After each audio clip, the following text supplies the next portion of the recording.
Désolé de vous faire venir ici, c'est le grenier, c'était la seule pièce où je pouvais tous vous recevoir tranquillement. Et justement, Stéphanie, tu me demandais tout à l'heure où ils étaient les tableaux qu'on avait mis à l'entrée dans le grand salon vert. Eh bien, les tableaux sont exposés par ici. Les tableaux de mes illustres aînés. Alors, qu'avons-nous ici? Jean-Antoine Dupont-White, ministre de l'Intérieur pour Napoléon. Faute de tout pour faire un monde, offre de pister une histoire familiale, une dynastie emblématique, la famille Dupont, à travers le temps, du XVIe au XXIe siècle, ses agissements, les relations avec le pouvoir, son exercice des responsabilités. On pourrait parler d'oligarchie. Nous offrons donc d'en pister les péripéties pour mesurer l'impact des activités humaines sur l'environnement. Le boudoir de madame est sous les eaux, monsieur. Comment cela? Plus depuis une semaine, l'eau monte. Marie, quand vous dites sous les eaux, c'est à quel niveau? Le public est convié à un rendez-vous bien précis, en petit groupe, pour un grand voyage. Nous sommes en 2101 et on est capable d'une chose tout à fait extraordinaire pour nous aujourd'hui, c'est de voyager dans le temps. On fait commerce de ces voyages dans le temps. Là, il ne s'agit pas de tourisme spatio-temporel. On n'est pas capable de revenir, on sait simplement glisser dans une autre période. Donc, c'est une solution de nature à exfiltrer un certain nombre de gens qui ont les moyens de s'offrir cette technologie. Vous avez dévié le cours du fleuve avec votre maudit bagage. Arrête! Marie, calmons-nous. Nous allons tous périr. Marie, du calme. Monsieur l'abbé, une prière peut-être, un Notre Père pour rassurer Marie. Donc le projet convie un public qui se voit proposer une destination dans le temps et est exfiltré dans le passé pour s'y établir. Alors où va-t-il le public? Le voilà dans les pièces d'une maison. Alors on a le salon, la chambre, la cuisine, la terrasse, le grenier. On a un certain nombre de pièces qui chacune nous mettent en présence des Dupont-White, de cette famille dont on suit les péripéties, de leurs invités. Ils nous ont partis parfois des Dupont-White. Le public peut être simple spectateur ou tout d'un coup activé en domestique ou en simple interlocuteur, en visiteur. Mais ça n'est jamais gratuit. Quand on est investi, c'est pour pouvoir approcher plus près les comédiens dans un registre de théâtre qui est plus immersif. Et on est réputé s'installer dans l'époque choisie, par exemple le XVIIe. Alors voilà, nous voilà au salon, devisant dans un cabinet littéraire, et tout d'un coup il y a une rupture, un truc pas normal. On n'avait pas vu, mais il y a un objet anachronique qui n'a rien à faire là au XVIIe.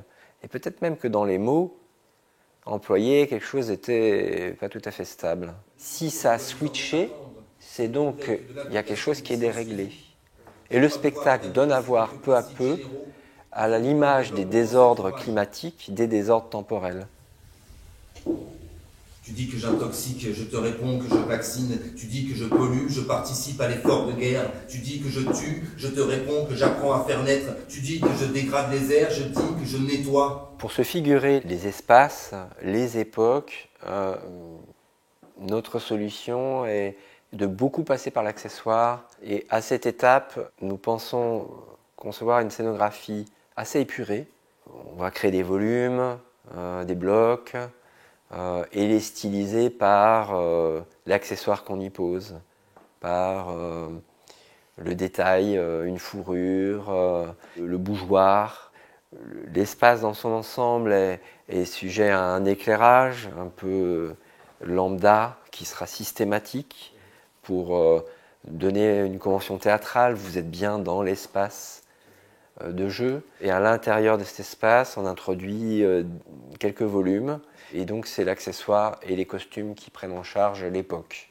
Finalement, une époque, les choses sont conformes à des représentations.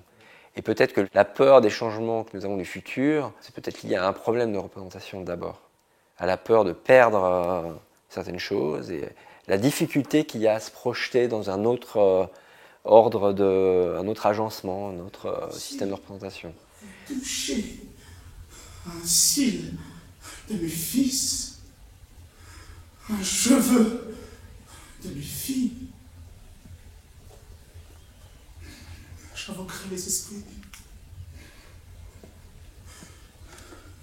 Et les marais seront à sec. Le soleil brûlera les peaux. L'air se chargera de poussière. La démarche, en pariant sur les écritures de Plateau, c'est de s'accorder, de chercher ensemble à partir de situations que je peux proposer pour éclairer un sujet. Donc en amont des périodes de travail, c'est vrai qu'il y a avec la dramaturge et les assistantes de dramaturgie l'identification des thèmes à couvrir pour bien parler du 18e. Ah non, je regrette pas. Vraiment, je regrette pas. C'est beau, c'est bon. Par contre, qu'est-ce que ça pue? Pour la première fois à Sotteville, nous nous réunissons avec toute la distribution. C'est une formidable équipe qui couvre des domaines d'exercice assez étendus aussi, dans leur théâtralité, leur registre, le travail sur l'objet, le travail sur le corps. Donc on voit bien que les apports de chacun au plateau sont importants et que le travail en petits groupes peut permettre déjà d'offrir un écrin d'exploration. Puis il est temps ensuite de le partager, de l'étendre ou au contraire de l'affiner en plus petits groupes encore avec la distribution requise et de régler des questions techniques, des questions d'écriture, des questions d'incarnation, d'interprétation, peut-être dénouer un truc qu'on n'arrive pas à trouver en rejouant des improvisations avec une autre distribution, etc. Mon rôle, c'est d'être un assembleur. Je me garderai de dire que j'ai une garantie de bonne fin, une direction artistique générale, mais je ne suis pas omniscient et comme sur les précédentes créations, il y a des apports qui sont extrêmement précieux de chacun. C'est pourquoi la dimension autoriale des interprètes est reconnue, et elle est indiscutable. Chacun va amener et s'empare du sujet et va amener des solutions, des idées, des points de vigilance. Cela fait maintenant plus de 10 jours que j'attends. Et malgré les 2 relances, personne ne s'est présenté. Je vous rappelle que vous vous êtes engagé à intervenir sous 48 heures quand même. Voilà. En l'absence de toute réponse de votre part, je me verrai contrainte de vanter la médiocrité abyssale de votre entreprise auprès des autres voyageurs.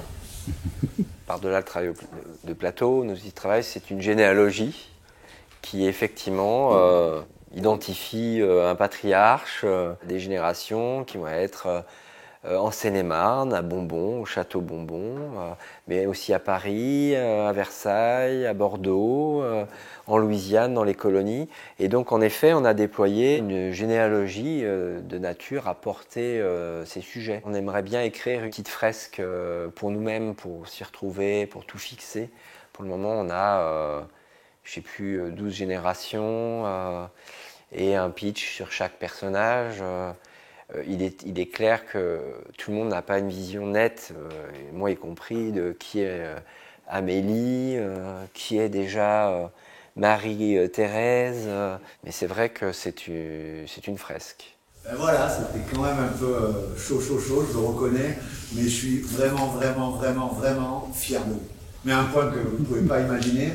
Toi, Sophie, par exemple, c'est incroyable, j'aurais jamais cru ça quand tu es arrivé, j'aurais jamais pensé que tu pouvais atteindre un tel niveau, je suis renversé.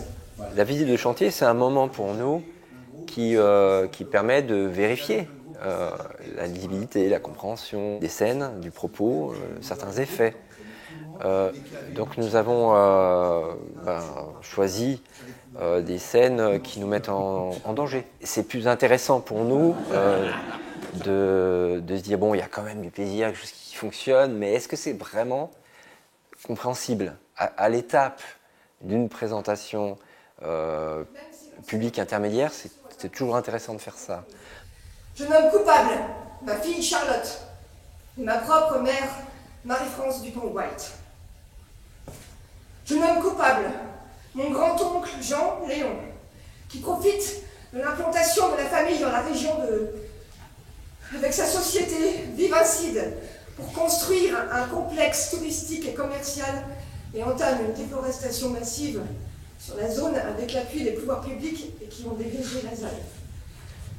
Sans être complotiste, on ne s'étonnera pas de la présence d'autres membres de la famille Dupont-White dans les médias. La richesse ouvre toutes les portes. Clic, clic.